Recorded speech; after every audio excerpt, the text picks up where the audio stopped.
네, 오늘장 랭킹5 시간으로 이어가도록 하겠습니다. 오늘 이슈가 뭐가 있을지 어떻게 전략 세울지 궁금하시죠? 올젠그룹 김민우 본부장과 함께 하시죠. 어서 오십시오. 안녕하십니까. 안녕하세요. 이 정도 반등이 아쉽고 오늘 오후에 지금 선물에 좀 변동이 있어서 조금 마음 졸이기는 하지만 그래도 이 정도의 반등은 조금 반가운 것 같은데 일단 연속성까지 보고 전반적으로 시장을 봐야 되는 건지 오늘 짧게 어떻게 이 반등 보시는지 코멘트 주신다면요. 일단은 연속성을 기대하기보다는 일단은 그냥 단기 기술적 반등에 조금 더 무게를 두시고 보시는 게 아무래도 나중에 내일 혹시라도 FOMC 회의 결과가 좀 안 좋게 나온다고 하더라도 우리가 이제 실망이라던가 아니면 이제 계좌에서 손실을 좀 줄일 수 있는 방법이기 때문에 일단은 지금 구간에서는 조금 보수적인 관점에서 보시는 게 맞을 것 같습니다. 돌다리를 하나씩 두들겨 보고 가는 게 안전한 전략이다라는 조언 주셨습니다. 이슈와 함께 추가적인 코멘트 들어보도록 할게요. 자, 첫 번째는 저희가 성장주 가운데 흐름이 오늘 너무나도 암울한 네이버 짚고 가도록 하겠습니다. 차트를 보니까 정말 수직 하락처럼 뚝뚝뚝뚝 떨어지고 있어서 이 보유자분들의 심정은 어떨까 너무 걱정이 되더라고요. 이게 성장주에 대한 외면일까요? 아니면 네이버 자체 실적에 대한 우려로 지금 떨어진다고 봐야 될까요? 네, 일단 뭐 네이버 같은 경우에는 오늘도 이제 안타깝게 하락을 하면서 신저가를 또 기록을 하기도 했고 네. 또 그러면서 이제 실적에 대한 우려도 좀 나오고 있기는 한데 제가 보기에는 이제 실적에 대한 우려라기보다는 아무래도 이제 미국 같은 경우 이제 전일 기술주들이 좀 굉장히 많이 하락을 했기 때문에 네. 그에 대한 영향으로 이제 우리나라 역시 기술주의 대표적인 주자인 네이버가 좀 조정을 받고 있는 것이 아닐까라고 좀 생각을 하고 있습니다. 일단 뭐 네이버 같은 경우는 다들 잘 아시겠지만은 이번에 실적이 그러니까 예상치에 비해서는 조금 낮아진다는 거지 실적이 아예 안 좋게 나오는 건 아니에요. 네. 그러니까 매출 같은 경우에는 뭐 전년 동기 대비해서 한 20% 정도 상승할 것으로 보이고 그다음에 영업이익 같은 경우도 이제 11% 정도 상승할 것으로 전망이 되는데 이 상승하는 내용을 좀 살펴보면은 전 부분에서 되게 이제 고르게 상승하는 부분이 있어서 굉장히 좀 저는 이 부분이 긍정적이다라고 보고 네. 있거든요. 그러니까 뭐 단순히 이제 서치 플랫폼뿐만이 아니라 그다음에 핀테크라던가 그다음에 커머스 부분에서도 이제 성장이 좀 계속적으로 되고 있고 그리고 또 이제 실적이 하향 추정된다는 그 이유 중에 하나가 아무래도 이제 올해 좀 대규모 투자가 예정이 되어 있어요. 네. 그러니까 뭐 네이버 스마트 스토어의 일본 진출이라던가 그다음에 네이버 웹툰의 글로벌화 뭐 이런 것들이 좀 예정이 돼 있기 때문에 저는 오히려 이런 부분들 그러니까 앞으로 네이버가 이제 조금 더 레벨업하기 위한 공격적인 투자라고 보고 있기 때문에 이런 투자 자체가 저는 시장에서는 오히려 주가 상승의 요인으로 작용할 수도 있다고 보고 있거든요. 그리고 무엇보다 지금 네이버 자체적으로 뭔가 문제가 있어서 하락한다기보다는 제가 아까 서두에도 말씀드렸다시피 금리 인상에 대한 좀 우려로 인해서 하락을 하는 거다 보니까 25일, 26일 이 FOMC 회의 결과에 따라서 아무래도 이제 좀 금리 인상에 대한 우려가 있고 그에 따른 것들이 좀 선반영됐다고 저는 보고 있는 측면이 있습니다. 그러다 보니까 오히려 내일 뭐 결과 발표가 나왔는데 뭐 우리가 예상한 수준의 결과다. 그러니까 뭐 특별히 뭐 더 안 좋은 매파적인 얘기가 나오지 않는다라고 한다고 하면은 불확실성 해소를 이유로 해서 단기적으로 이제 저점을 찍고 반등할 수 있는 계기도 마련될 수 있다고 보고 있기 때문에 그러면 오늘 오후장에 네이버와 같은 경우는 매수 가능 영역이라고 본부장님 보시는 걸까요? 네, 일단은 단기적으로 좀 놓고 본다고 하면은 네. 저는 지금 자리에서 손절을 좀 짧게 잡고 대응할 수 있는 구간이기 때문에 충분히 매수도 가능하다라고 좀 보고 있습니다. 다만 이제 아무래도 방금도 말씀드렸다시피 이거 같은 경우에는 뭐 예상 수준에서 발언이 나왔을 때를 가정한 것이기 때문에 너무 공격적인 투자하시는 건 좀 지양하셔야겠죠. 그러면은 전고점까지 네이버가 추후에 오를 가능성은 지금으로서는 조금 약하다라고 보는 게 안전한 판단이 될까요? 일단은 금리 이외에도 지금 여러 가지 악재들이 많이 있지 않습니까? 네. 그러니까 뭐 우크라이나 사태라든가 이런 악재들이 많이 있기 때문에 뭐 물론 공급 관련된 이슈도 있고요. 그래서 이런 것들이 다 풀리게 된다고 하면 전고점 이상도 충분히 갈 수 있긴 하겠지만은 일단 금리적인 측면에서 봤을 때 하나의 악재가 좀 줄어드는 것이기 때문에 전고점까지 보고 보시기보다는 좀 단기적인 반등에 조금 더 무게를 실으시는 게 어떨까 생각하고 있습니다. 기업에 대해서는 긍정적으로 보시나 전반적인 시장 상황이 너무 악재가 산재해 있기 때문에 조심스럽게 단기적으로만 종목 접근하자라는 조언 주셨습니다. 자, 네이버 봤고요. 저희가 두 번째 이슈도 성장주 가운데 골랐습니다. 다만 오늘 주가 방향은 다릅니다. 위메이드 위로 강하게 튀고 있습니다. 물론 이 종목 역시 고점을 생각한다면 지금 반토막 난 구간입니다. 그러나 오늘 호재성 재료와 함께 움직이고 있기 때문에 이걸 단순한 기술적 반등이라고 봐야 되는지 아니면 이제 본격적으로 반등의 서막이 올라가는 건지 궁금합니다. 어떻게 위메이드 판단하세요? 네, 일단 위메이드 같은 경우는 아무래도 이제 최근에 위믹스 코인에 관련된 이슈도 있었고, 그다음 또 워낙 이제 그 전에 이제 급등을 하다 보니까 마찬가지로 이제 금리 인상에 대한 우려로 인해서 좀 하락한 부분이 있는데, 저는 이 하락이 조금 과하다고 좀 보고 있는 입장이었고 특히 이제 지수 하락과 맞물려서 더 많이 하락을 했기 때문에 지금 자리에서도 충분히 반등이 더 추가적으로 일어날 수 있다고 보고 있기는 합니다. 일단은 위믹스 코인 같은 경우에는 뭐 여러 가지 이제 회사 측에서 보상 방안들을 좀 마련을 해준다는 얘기가 있고, 그 논란이 있었던 그 위믹스 코인을 그냥 팔았다라는 부분에 있어서 투자자 이제 보호에 나섰다, 이게 가장 긍정적인 포인트라고 보시는 걸까요? 네, 맞습니다. 그 부분도 이제 하나의 긍정적인 포인트라고 보고 있는 게, 왜냐하면 이제 오늘 같은 경우 위믹스 코인의 가격이 전일 대비해서 한 20% 넘게 급등을 하고 있거든요. 그러니까 이런 부분에 있어서 시장이 좀 긍정적으로 봤기 때문에 올라가고 있는 것이 아닐까라고 좀 보고 있고, 그리고 저는 개인적으로 이 위믹스 코인의 이제 대량 매도 사태가 그렇게 악재로만 보이지는 않는 게, 어쨌든 간에 이 매도를 통해서 위믹스 플랫폼에 이제 온보딩을 시킬 수 있는 여러 가지 게임 개발사들을 인수를 하기도 하고 또 MOU를 맺기도 하면서, 어쨌든 이 위믹스 플랫폼의 가치 자체가 높아진다고 하면은 위믹스 코인의 가치도 이제 따라서 올라갈 수 있는 그런 선순환 구조가 완성이 될 수 있다고 보기 때문에 이런 부분에 있어서는 저는 긍정적으로 보고 있기는 합니다. 다만 이제 주가적으로 이제 추세적으로 좀 상승을 이어가려고 한다고 하면은 지금 이런 이슈에 플러스로 지금 이제 미르포가 이제 전 세계적으로 이제 흥행을 하고 있는데, 요번에 이제 그 위믹스 플랫폼을 통해서 출시되는 게임들 중에서 이렇게 세계적으로 흥행하는 게임들이 한두 개 정도는 더 나와줘야 된다고 보고 있거든요. 결국은 신작 모멘텀이 사라져야지 주가가 더 갈 수 있다라는 말씀이실까요? 네네, 맞습니다. 그러니까 데브 시스터즈 같은 경우에도 이제 고점 대비해서 한 50% 넘게 급락을 했다가 쿠키런의 이제 흥행을 긍정적으로 작용을 하면서 직전 고점을 넘는 상승을 보여줬듯이, 이번에 이제 위메이드 같은 경우도 이제 위믹스 플랫폼을 통한 게임이 성공을 하게 된다고 하면 이런 흐름이 나올 수 있다고 저는 보고 있는데, 1분기에 한 20개 정도 게임을 이제 런칭을 한다고 해요, 최대. 그렇기 때문에 이런 부분에 있어서 게임이 성공하는 것을 좀 확인을 하고, 그에 따라서 위믹스 플랫폼의 가치가 늘어나게 된다고 하면은 각 좀 재평가 받을 수 있는 계기가 되지 않을까 생각하고 있습니다. 그러면 위메이드에 대해서 지금 자리 굉장히 긍정적인 코멘트를 주신 것 같은데, 조금 넓게 보고 NFT 테마를 가진 게임주는 어떻게 보시나요? 오늘 조금 반등이 나오는 쪽도 있고 계속 흘러내리는 쪽도 있고 좀 상반된 모습을 보이고 있는데, 일단 위메이드가 가고 있다라는 점, 대장주가 움직이기 시작했다라는 점을 많이 눈여겨보시거든요. 좀 넓게 게임 섹터의 분위기도 전환이 될까요?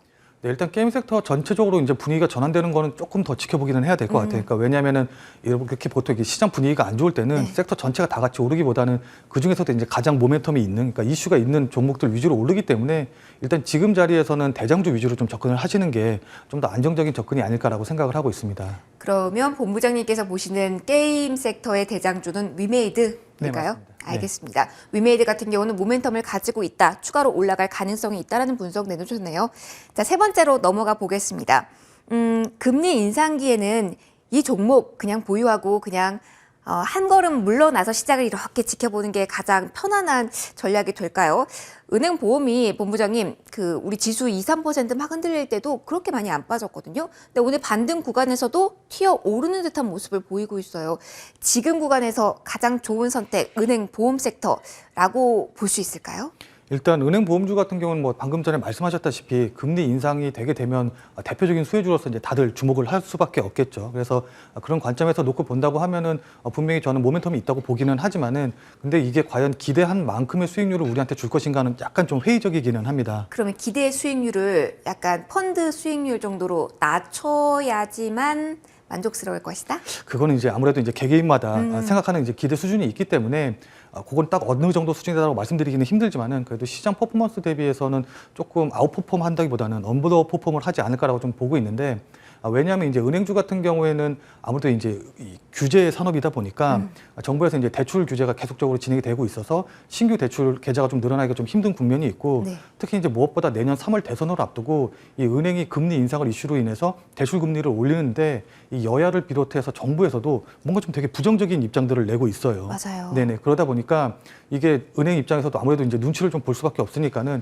마냥 대출 금리를 올리기도 힘든 상황이 될 것으로 보이고, 그리고 얼마 전에 이제 금융 당국에서 대손 충당금을 좀 더 늘리라는 주문을 했거든요. 네, 그렇게 된다고 하면은 아무래도 이제 배당이라든가 이런 여력들이 좀 많이 떨어질 수밖에 없으니까 이 부분도 고려를 해야 되고, 그리고 또 이제 코로나19로 인해서 지금 이제 원리금 상환이 좀 유예가 되고 있는데, 만약에 이 원리금 상환 유예 프로그램이 종료가 되게 된다고 하면은 예상치 못한 손실이 또 발생을 할 수도 있기 때문에 저는 이 부분도 분명히 고려를 해봐야 된다고 생각을 하고 있습니다. 그래서 이제 무작정 금리 오르니까는 은행주 매수해야지라고 네. 딱 보시고서 대응하시기보다는 이런 부분들 좀 고려하시면서 접근을 하시는 게 좋을 것 같습니다. 그래도 포트의 일부를 담는 게 안전한 선택이 될까요? 아니면 신규로 고려하시는 분들은 차라리 다른 쪽에 대한 저가 매수세를 잡아보는 게 좋은 전략일까요? 일단은 어차피 아무리 금리 인상 수혜주라고 하더라도 만약에 지수가 다 떨어지게 되면은 같이 하락하는 건 어쩔 수 없기 때문에 무리해서 이제 포트에 넣으시기보다는 조금 더 그냥 보시고서는 좀 다른 종목을 가시던지 아니면은 보신다고 하시더라도 네. 좀 상승 시기에 들어가시는 게 좋을 것 같습니다. 역시 접근 시기가 가장 키포인트가 될 것 같습니다.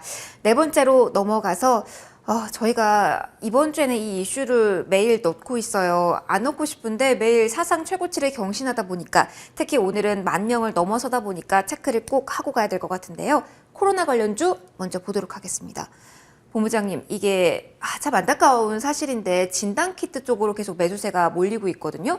근데 또 재택치료 쪽은 약합니다. 이제 코로나 섹터에서 가는 쪽이 정해져 버린 시기인지 지금 어떻게 키워드 잡고 지금 진입하면 좋을까요? 네, 일단은 뭐 개인적으로 오늘 10,000명이 넘었고 그것도 네. 그냥 10,000명도 살짝 넘은 게 아니라 13,000명 수준이기 때문에 좀 많이 걱정이 되기는 합니다. 그래서 이런 부분들이 일단은 시장에 계속적으로 반영이 되고 있는 것으로 보이기는 해요. 근데 아무래도 이제 오미크론 대응 체계가 이제 현실화되게 된다고 하면은 전국적으로 이 자가진단 키트가 좀 수요가 늘어날 것이다라는 기대로 인해서 오늘 자가진단 키트 관련주들이 오르고 있고 또 오미크론 같은 경우는 아무래도 이제 전염성은 굉장히 높지만은 치명률은 낮다고 알려져 있기 때문에 이게 뭐 대규모 이전과 같은 이제 봉쇄라든가 이런 쪽으로 넘어가지는 않을 것 같다 보니까 이 재택근무라든가 이런 관련주들이 조금 약세를 보이는 것으로 보입니다. 네.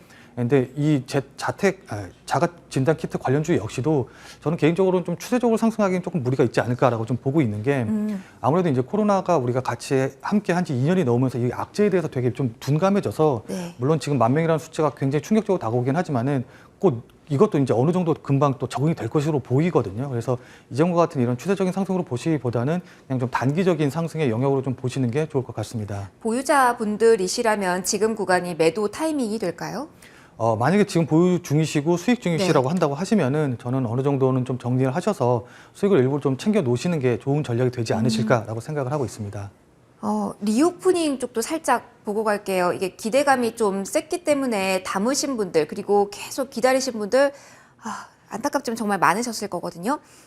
기다림의 시간이 길어지면 지금이라도 손절을 해야 될지 아니면 버티면 될지 궁금합니다. 어떤 조언 주실 수 있을까요? 네, 일단 리오플링 관련주 같은 경우에는 진짜 그 치료제 나오고 이렇다고 해가지고 좀 다들 기대가 좀 있긴 했었었는데 이게 아무래도 방금 전에 말씀드렸다시피 오미크론이 전파력이 높고 그다음에 위험률이 좀 낮다고 하더라도 이렇게 확진자 수가 계속적으로 늘어나게 된다고 하면은 정부 입장에서 이제 다시 예전처럼 뭐 위드 코로나를 한다던가 네. 뭐 여행을 풀어준다던가 이런 식으로 하긴 좀 부담스러울 것이기 때문에 지금 당장 어떤 상승의 모멘텀을 기대하기는 조금 힘들 것 같기는 해요. 그래서 시간이 조금 더 걸릴 것 같고 그리고 그 중에서도 이제 특히 여행주 같은 경우에는 네. 이번에 이제 코로나 사태를 거치면서 어느 정도 이제 구조조정이 완료가 돼서 여행업이 다시 재개가 되기만 하면은 굉장히 좀 수혜가 될 것이다라는 의견이 많이 있는데 이게 또 생각보다 또 더 길어지다 보니까는 일부 업체들 같은 경우는 이제 유상증자를 할 수도 있다라는 또 의견들도 네. 나오고 있기 때문에 투자를 함에 있어서 이런 부분들도 또 고려를 해야 되거든요. 아무래도 이제 유상증자가 되게 되면 주가가 좀 많이 하락을 할 테니까는 이런 부분들을 고려하셔서 좀 보수적으로 보시고선 접근을 하시는 게 좋을 것 같습니다. 신중한 고민이 좀 필요한 시기가 온 것 같습니다. 리오프닝 주까지 저희가 정리해봤고요. 마지막 원전 이슈 보도록 하겠습니다. 오늘 반짝반짝 시세를 오전부터 낸 원전 관련주입니다. 본부장님, 이게 에너지 대란의 수혜주라고 봐야 되는 건가요? 아니면은 정책적 모멘텀을 받고 오늘 움직인다 이렇게 보는 게 맞을까요? 오늘 같은 경우는 아무래도 이제 정책적으로인 움직임으로 좀 놓고 보시는 게 좋을 것 같은데 일단 이제 윤석열 대선 후보가 한 줄 공약을 이제 또 다시 발표를 했죠. 이제 탈원전 백지화라고 네. 이제 딱 해서 임팩트 있게 좀 발표를 함으로 인해서 이게 이제 시장에서 호재로 좀 받아들여져서 상승을 하고 있는 것으로 보이고 또 이제 전일 같은 경우는 이제 탈원전을 하게 되고 그다음에 화석 연료 발전을 좀 줄여서 미세먼지를 좀 자감시키겠다 이런 정책까지 이제 발표를 했기 때문에 이런 것들이 이제 계속적으로 영향을 주고 있는 것으로 보입니다. 근데 이제 윤석열 후보 같은 경우는 이제 당연히 기존 정부와 아무래도 이제 좀 대립각을 좀 계속적으로 세우기 위해서 네. 탈원전 정책을 계속적으로 이야기할 가능성이 높기는 한데 이게 가만히 생각을 해보면은 요번에 새로 나온 정책이 아니고 이전부터 이미 계속적으로 이제 이야기됐던 부분이고 또 그에 따라서는 주가에 그러니까 원전 관련주들도 주가에는 어느 정도 다 반영이 됐거든요. 네.